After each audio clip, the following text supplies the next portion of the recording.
Israéliens, Américains et Émiratis parlent de réchauffement des relations, de normalisation des relations sur le terrain. Rien ou presque n'a changé. Dans ce pourtour frontalier de Gaza, le terrain brûle. Dans le nord, Hassan Nasrallah, le secrétaire général du Hezbollah, en maître de la guerre psychologique, annonce publiquement qu'il veut tuer un soldat. Nouvelle saison de défense, c'est parti. Pour commencer cette émission, Maël Benoliel est allé à la rencontre de ceux et celles qui utilisent le système de rayons laser pour contrer les ballons piégés et incendiaires tirés depuis Gaza contre Israël. Regardez, on en parle juste après avec notre premier invité, le rabbin Harel Katzin, ancien commandant de la prestigieuse unité de renseignement de l'armée israélienne, l'unité 504. Un rayon laser capable d'abattre des engins incendiaires aéroportés.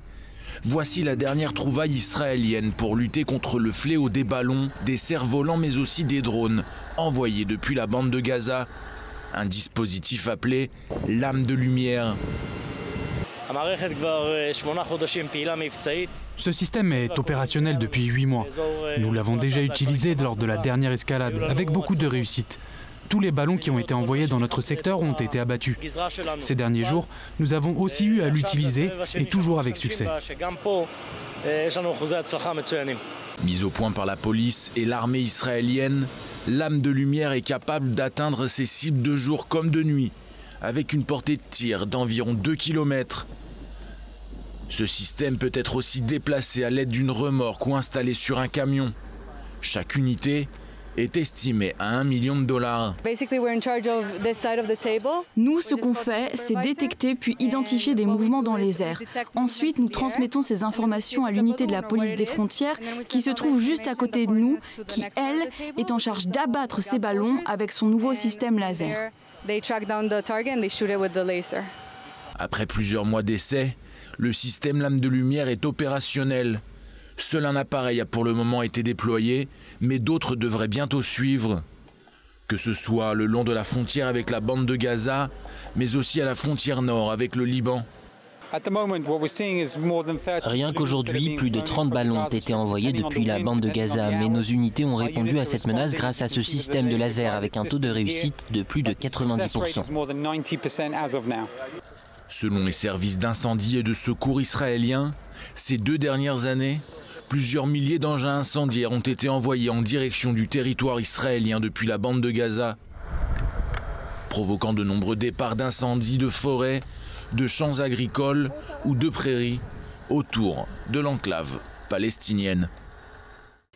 Et pour commencer donc cette émission, mon premier invité, Rav Harel Katzin, il est l'ancien commandant de la prestigieuse unité 504, l'une des unités les plus secrètes des renseignements de l'armée israélienne. Alors première question, contrairement aux idées reçues, nous sommes à quelques centaines de mètres de la frontière avec Gaza. Rav Harel Katzin, bonjour. Je ne parle pas et je ne vais pas vous poser une question sur Gaza, mais plus précisément sur les propos tenus par Hassan Nasrallah, le secrétaire général du Hezbollah, hier, qui joue avec les nerfs de l'armée israélienne. Est-ce que selon vous, Israël comprend également ce jeu de guerre psychologique ? Tout à fait, je pense que Nasrallah est aujourd'hui dans une situation complexe. Il faut se souvenir ce qui se passe au Liban, cette catastrophe qui s'est passée il y a quelques semaines, la crise économique, la pandémie de Covid-19, et la seule chose que Nasrallah sait vendre à ses fidèles, c'est le combat contre Israël. Et il doit continuer à montrer cette détermination, cette puissance, de telle manière à ce qu'il ne perde pas sa base. Donc s'il met de côté la lutte contre Israël, il n'existe plus, de facto. C'est pour cela qu'il dit que c'est une organisation militaire qu'il a derrière lui un pays, le Liban en l'occurrence, contrairement au Hamas. C'est pour cela que le Hezbollah doit montrer qu'il lutte contre une armée. Quand tu te définis comme une armée, tu luttes contre une armée. Tu n'as aucun intérêt à lutter contre les civils. Alors que si tu luttes contre les civils, tu es considéré comme une organisation terroriste. D'où cette guerre psychologique à l'intention principalement de son public, mais également à notre attention. Pour lui, la lutte n'est pas terminée et il en fera payer le prix aussi bien de son côté que du nôtre. Je pense qu'Israël le prend très au sérieux. Pourquoi, et c'est la question à chaque fois que ce leader, que ce secrétaire général du Hezbollah, qui est dans un bunker depuis 2006, parle, c'est tout Israël qui est en stress? Je ne suis pas certain que le mot de stress est le bon mot ici. Au final, le Hezbollah est un mouvement sérieux. Tsahal sait qu'il lui fait face et les menaces qui en découlent. Mais je pense dans le même temps qu'Israël reste largement supérieur au Hezbollah. Et Nasrallah le sait. Même si, historiquement, lorsque Nasrallah prévoit un plan, il sait qu'il est capable de le réaliser. C'est pour cela que du côté israélien, on prend au sérieux ce qu'il annonce. Israël ne le sous-estime pas, mais l'équilibre des forces n'est pas le même. Tsahal est 100 fois plus fort que le Hezbollah.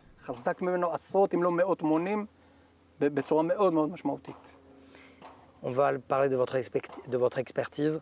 On va parler de votre expertise juste derrière. C'est la bande de Gaza. Vous connaissez parfaitement ce qui se passe à l'intérieur. Vous connaissez les moindres centimètres carrés de ce qui se passe.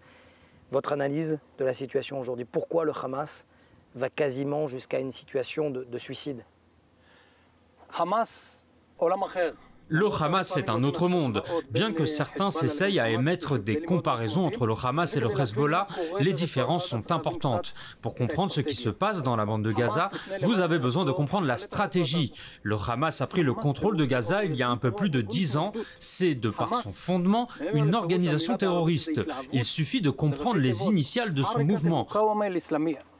Couper et entendre le mot en arabe, le mouvement d'opposition islamique, en clair une organisation terroriste. Mais depuis 2007, il est responsable du tout à l'égout, de la gestion administrative, de l'éducation, de la santé, alors qu'il n'est pas fait pour cela. Et depuis qu'il a pris le contrôle de Gaza, la situation des civils là-bas se dégrade. Gaza est fermée et bouclée. Un simple civil ne peut pas sortir de Gaza sans raison valable. Le passeport gazaoui ne signifie rien pour la très grande majorité des pays dans le monde. L'Égypte considère, à raison, le Hamas comme l'émanation des frères musulmans. Donc pour le Caire, le Hamas est un opposant, armé de surcroît. Les relations entre le Hamas et l'Égypte sont donc très complexes. Le point de passage de Rafah est fermé, c'est pourtant la seule bouffée d'oxygène de Gaza, qui doit donc se tourner vers Israël pour respirer. La base arrière politique et opérationnelle du Hamas était à Damas. C'était là-bas qu'il était soutenu économiquement. Mais Damas n'existe plus. L'autorité palestinienne qui représente dans le monde les Palestiniens s'est complètement déconnectée de Gaza. Mahmoud Abbas et Ismaël Haniyeh ne se parlent pas. Abbas ne s'est pas rendu dans Gaza depuis le coup d'État du Hamas alors qu'il possède encore une maison. Tout cela pour dire que le Hamas est en détresse. L'UNRWA aussi est en détresse et ne finance plus comme avant la nourriture ou les infrastructures.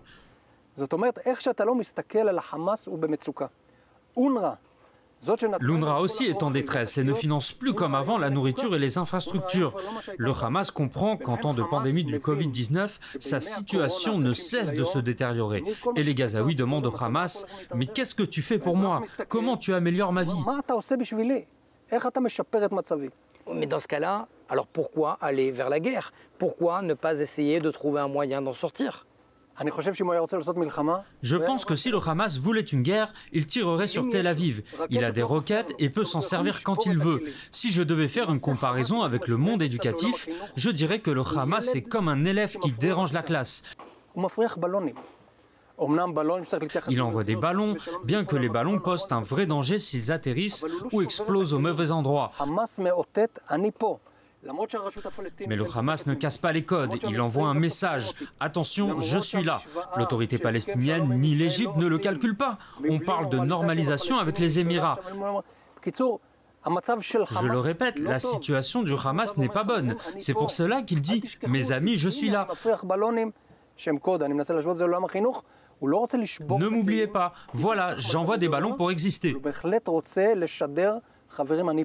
Ariel Katzin, on sait exactement ce qui se passe à l'intérieur? Après ce qui s'est passé d'opérations dans le passé, on sait ce qui se passe? Sans rentrer trop dans les détails, je peux dire que l'État d'Israël possède les meilleurs services de sécurité et de renseignement.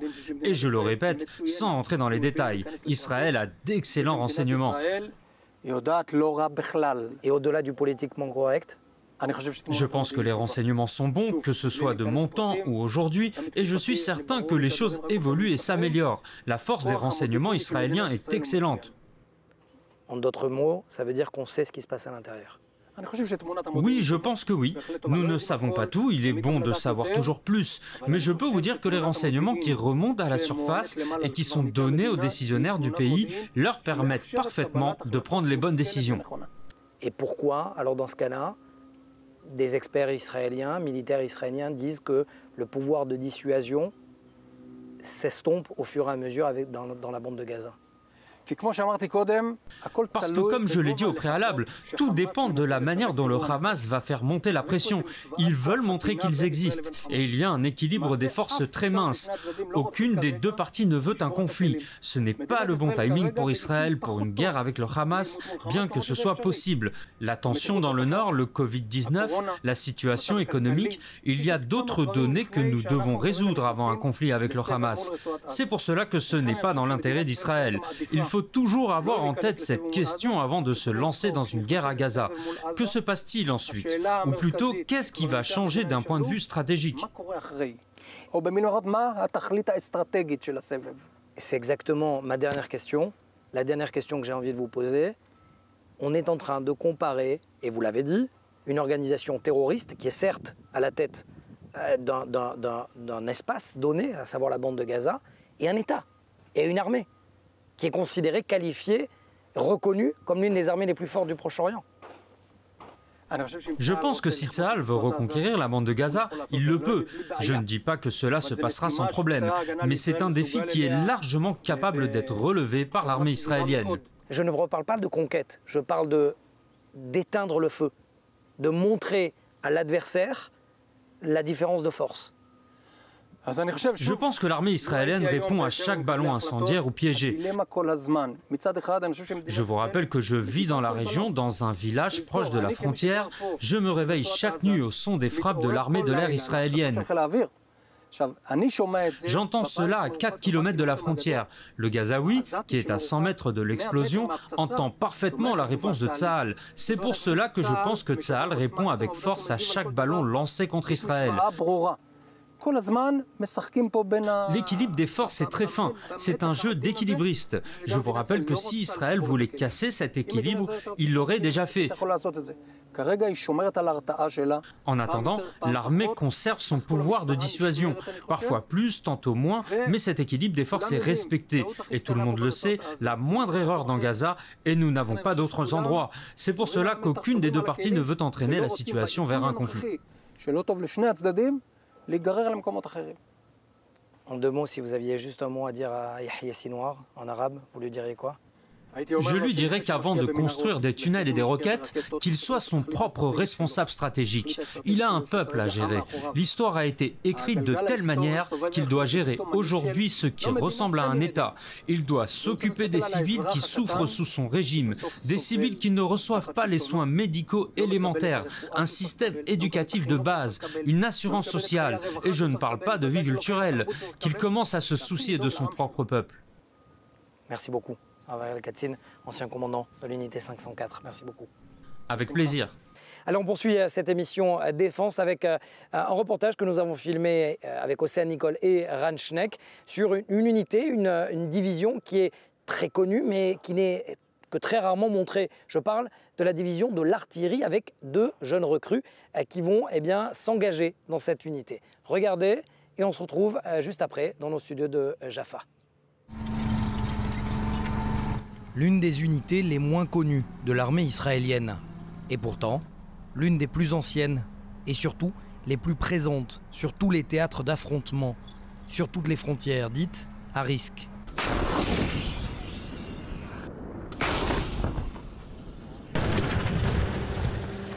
Mais derrière ces mastodontes d'acier, des hommes, un corps d'armée, une histoire et des jeunes recrues qui veulent écrire leur propre histoire. C'est le cas de Gal et Nadav. Ils ont voulu poursuivre ensemble les pas de leurs anciens. Depuis tout jeune, je voulais servir dans le corps d'artillerie. J'ai grandi avec les histoires que me racontait mon père. Mon frère est officier dans l'artillerie. Il m'a dit qu'il avait connu des super expériences. Je voulais les connaître aussi. Nous avons rendez-vous le jour de leur incorporation. Dans quelques minutes, ils enfileront l'uniforme. Ils ne seront donc plus des civils. Alors avant de partir, c'est séance photo avec les parents, les frères et sœurs, les amis. Et surtout, dernier moment d'intimité pour ce jeune couple. Nous sommes copains depuis l'enfance, c'était clair pour nous qu'on s'engage ensemble. On s'est battus pour s'engager ensemble, on veut rester jusqu'à la fin ensemble, dans la même unité. Comme ça, si c'est dur pour l'un, l'autre peut l'aider. Viens, attends, je vais t'aider à porter ces sacs. Et si on se donne à fond et qu'on devient officier, on ira loin. Peut-être que vous parlez au futur chef d'état-major. En attendant d'être au sommet de la hiérarchie militaire, il y a plusieurs étapes à franchir. C'est le commandant Menkes qui va les prendre en main. Le mot qui qualifie le plus le corps d'artillerie, c'est la qualité. Professionnelle, opérationnelle, humaine. C'est ce mot de qualité qui nous unit. La nouvelle recrue va suivre une formation professionnelle en fonction de son affectation. La prise en main des canons, l'utilisation des missiles de précision et la gestion des mini-drones militaires de surveillance. Pour ces futurs recrues que vous voyez ici, c'est savoir prendre ses responsabilités. C'est dire « je serai en première ligne et je vais défendre mon pays ». Savoir se mettre en retrait pour le bien de tous, pour les villages frontaliers dans le nord, dans le sud, de tout le pays.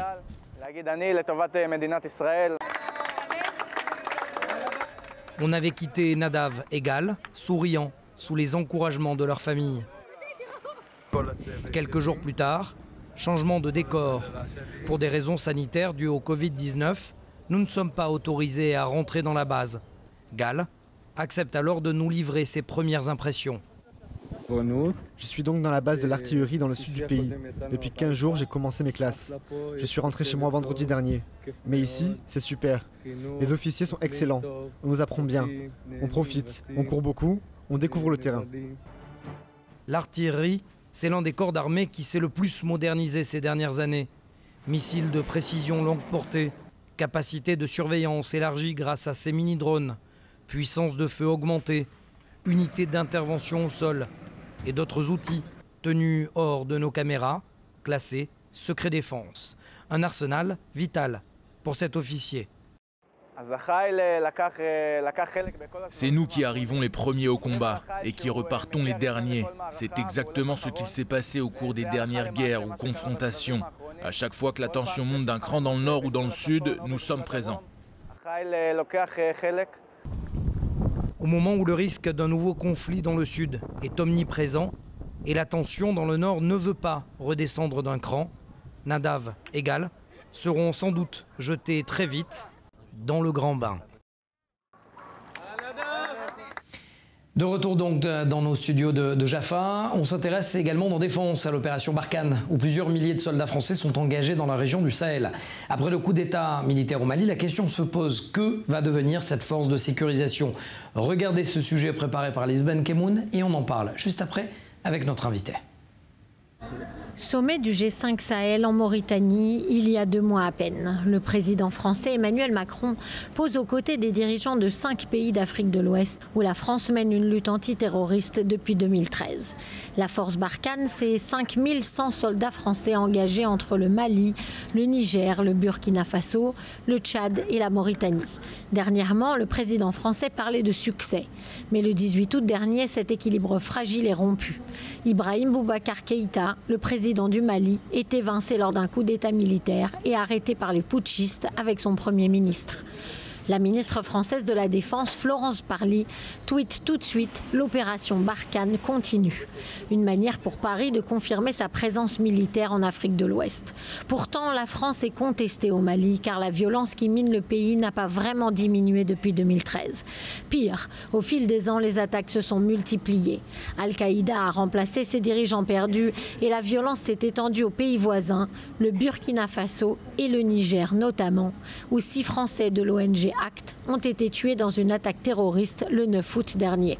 Selon les premiers éléments de l'enquête, l'attaque aurait été préméditée avec pour objectif de cibler des Occidentaux.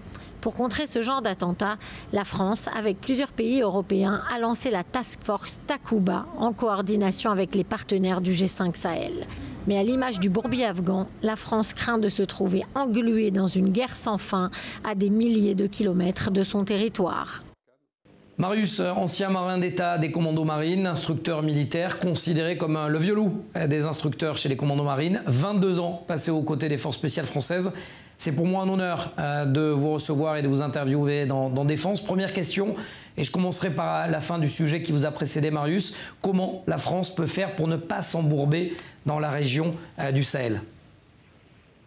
Moi, je parlerai en tant qu'ancien membre des forces spéciales et des commandos marines. La France, c'est un bien grand mot pour moi, mais le fait de s'embourber dans de telles missions, les forces spéciales font vraiment du chirurgical, alors c'est différent. Moi, je pense qu'il est totalement, à mon avis, à mon humble avis personnel, il est totalement important d'aller combattre le terrorisme et le mal sur place, même si en intérieur, on doit s'affairer à travailler en interne pour combattre sur le territoire national. Mais moi, je ne vais pas parler d'embourbement parce que le travail qui est effectué par les forces spéciales sur le terrain là-bas, c'est du travail chirurgical, c'est du travail efficace.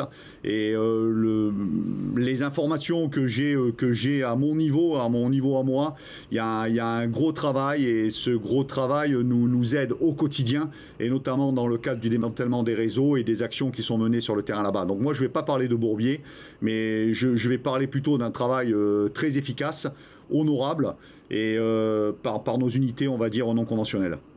Vous rejoignez d'ailleurs les propos de l'ancien général Desportes qui dit effectivement qu'il faut être présent sur place, couper cette ligne du Sahel. Est-ce que les forces spéciales, justement, que vous connaissez, ont vocation à rester généralement ad vitam aeternam sur place, sur des lieux de conflit? Mais pas toujours, mais en fonction de l'enlisement. Vous savez, le terrorisme, c'est comme le serpent à 7 têtes. Hein. Dès qu'on coupe, ça repousse immédiatement. Donc, que je pense, pour bien curer ce mal, eh ben, il faut rester le temps nécessaire. Et si dans la durée, il y a des opérations qui peuvent s'étaler entre 6 et 7 mois, des fois, il y a du ponctuel qui peut être basé sur une semaine ou 15 jours. Mais si on doit rester, si je prends par retour d'expérience, on va prendre par exemple l'exemple de la Côte d'Ivoire, où les unités non conventionnelles sont quand même restées entre 5 et 6 mois sur zone. Là, c'est un peu plus différent. S'il faut rester 2 ans, 3 ans, 4 ans, il faut le faire. De toute façon, c'est important, et on ne va pas parler de notion de durée. Tant que le mal n'est pas curé, il faut continuer, et la présence sur zone, elle est indispensable. C'est pour cela, selon vous, que la France a décidé de lancer une nouvelle force. Alors, la Task Force Takuba, c'est peut-être ça qui peut faire la différence, c'est-à-dire augmenter l'expertise sur place? Mais oui, parce que la France leader de cette force, la France a un retour d'expérience, et notamment les forces spéciales qui pratiquent ce terrain sur place là-bas depuis un certain temps, ont une bonne connaissance du terrain, et je pense que c'est très important que la France soit leader là-dedans, notamment même s'il y a une mixité des unités, on va dire, des forces spéciales internationales. La France, c'est très important parce qu'elle est leader, elle maîtrise le terrain par ses unités, et par rapport à la durée qu'elle a passée sur place là-bas, et je pense que c'est important qu'elle soit en tête de ce dispositif. Je crois que cette nouvelle organisation, cette nouvelle force sera encore plus efficace pour combattre le terrorisme sur zone. Marius, je le disais, vous avez été pendant 22 ans en force spéciale française. Il n'y a quasiment pas un centimètre carré sur cette terre que vous n'avez pas visité. Alors visiter, c'est un bien grand mot. Pourquoi, selon vous, le travail des forces spéciales françaises et je dirais peut-être moins populaire ou moins reconnu par le grand public, alors que beaucoup d'articles sont faits notamment sur le travail des forces américaines et britanniques? Parce que dans le principe de fonctionnement et dans on va dire, l'état d'esprit des forces spéciales, il ne faut pas oublier que notre origine, elle vient des 177 bérets verts qui ont débarqué en Normandie en 1944. Et puis tout au long de la continuité et du travail qui a été établi aujourd'hui, on a conservé le même état d'esprit, et le mot humilité fait partie de notre vocabulaire et de notre façon de fonctionner. Alors c'est vrai que la discrétion, l'humilité font partie, on met pas en avant, on n'aime pas mettre en avant. Moi, j'ai la chance d'être un peu plus médiatisé que mes camarades, et quand je le fais, ben, si je peux leur apporter un peu de soleil dans le cadre du travail qui est accompli, et Dieu sait que je sais qu'il y a un travail phénoménal de professionnels derrière, avec la technique, avec l'investissement humain qui est là-dedans. Mais par contre, dans notre culture, eh ben, on est un peu plus discret, on n'a pas envie de mettre ces choses-là en avant, et puis c'est une sorte de protection, une protection individuelle, une protection générale, et puis une protection dans le cadre du travail qui est exécuté au quotidien. Donc la discrétion et l'humilité, on n'aime pas le mettre en avant, on n'a pas besoin de le montrer en permanence, et notamment de rentrer dans le détail, parce que le fait de se dévoiler, vous perdez peut-être un petit peu en crédibilité quand vous êtes toujours dans l'action. Voilà, je pense que cette discrétion, elle aide plus qu'elle dessert. Est-ce qu'il vous est arrivé, alors vous parlez de discrétion, je vais essayer de vous demander un peu moins justement, de travailler en coopération avec des forces spéciales israéliennes par exemple? Alors, personnellement, je ne l'ai jamais fait. On a travaillé en échange, coopération avec des Américains, avec des Anglais, avec des pays asiatiques. À titre personnel, moi, je connais Israël pour avoir passé du temps là-bas, mais à titre privé. Je connais un petit peu l'état d'esprit israélien et la manière de se comporter sur le terrain. Et voilà, j'aime bien aussi cet état d'esprit. Mais de toute façon, la panache et l'esprit, moi je reviens toujours sur ce mot, l'esprit, dans les forces spéciales, qu'on fasse partie des unités non conventionnelles israéliennes, anglaises, américaines ou françaises, ce qui domine le plus, c'est la passion, la volonté et la formation qu'on retrouve un petit peu commune pour toutes ces unités qui sont là déjà pour faire leur métier avec un maximum d'efficacité, quoi. Merci beaucoup. C'est un honneur, encore une fois, je le répète, Marius, d'avoir été avec nous dans l'émission de défense, et à très bientôt, j'espère. Bah, je vous remercie, et Toda, quoi. Voilà, merci à tout le monde et bonne continuation. Et c'est donc sur ces mots que cette émission Défense est terminée. Je vous retrouve donc la semaine prochaine, même heure, même plateau sur Défense. Bonne semaine sur 24 News.